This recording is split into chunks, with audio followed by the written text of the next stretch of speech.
Untuk mengetahui sebab pasti kematian MAR, anak umur 9 tahun yang dianiaya bibinya di Gorontalo, hari ini menjalani otopsi yang dilakukan dokter forensik Rumah Sakit Bayangkara Polda Gorontalo. Sejumlah kerabat dan keluarga korban ikut mengawal dengan mendatangi ruang forensik Rumah Sakit Bayangkara. Usai dilakukan otopsi, korban langsung diserahkan kepada keluarga untuk selanjutnya dimakamkan. Kapolres Gorontalo AKBP Danang Wijaya menyebut kematian korban disebabkan adanya kekerasan yang dilakukan secara sadis oleh bibinya dan pamannya. Untuk pastinya penyebab kematian akan diumumkan setelah hasil otopsi diserahkan tim dokter forensik ke penyidik. Memang ada dan barang buktinya sudah kita ambil semua.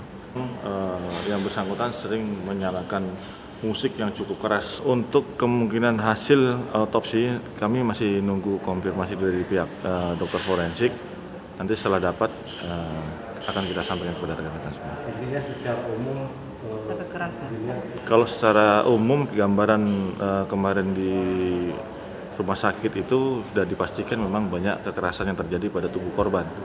Ya, ada yang memang sudah terjadi beberapa kali dan juga ada yang dilakukan secara masih baru. Selain itu Pak, masuk pembunuhan langsung atau kategori penganiayaan yang mengakibatkan? Kalau dilihat kategorinya adalah penganiayaan yang menyebabkan korban meninggal dunia. Selain korban, kakak-kakak korban lain juga ada Kemungkinan kalau berdasarkan keterangan yang sudah kita dapatkan, korban ini kemungkinan tidak satu. Tapi kita masih melakukan pendalaman lebih lanjut kepada beberapa kakak korban juga, kita ambil keterangannya. Dari pengakuan sementara kedua tersangka dan pemeriksaan saksi, kurang lebih 1 tahun terakhir korban kerap kali dipukul dan disiksa kedua tersangka. Kerap korban dipukul menggunakan selang air, gagang sapu, dan berbagai macam benda lainnya. Yang terakhir diketahui pelaku sempat melumuri jeruk ikan ke sejumlah bagian luka, bahkan sempat meneteskan cairan lilin ke sekujur tubuh korban. Selain mengamankan kedua tersangka, penyidik juga menyita sejumlah barang bukti berupa potongan selang air dan lilin sisa perasan jeruk ikan. Salah satu keluarga menyatakan duka yang mendalam. Salah satu keluarga menyatakan bahwa ini penganiayaan yang sadis tidak berperi kemanusiaan. Untuk itu polisi diminta menjatuhkan hukuman seberat-beratnya kepada kedua pelaku.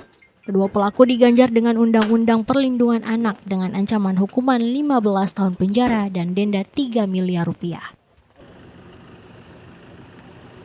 Encietu Melaar, Mamat Kaida, Kompas TV, Gorontalo.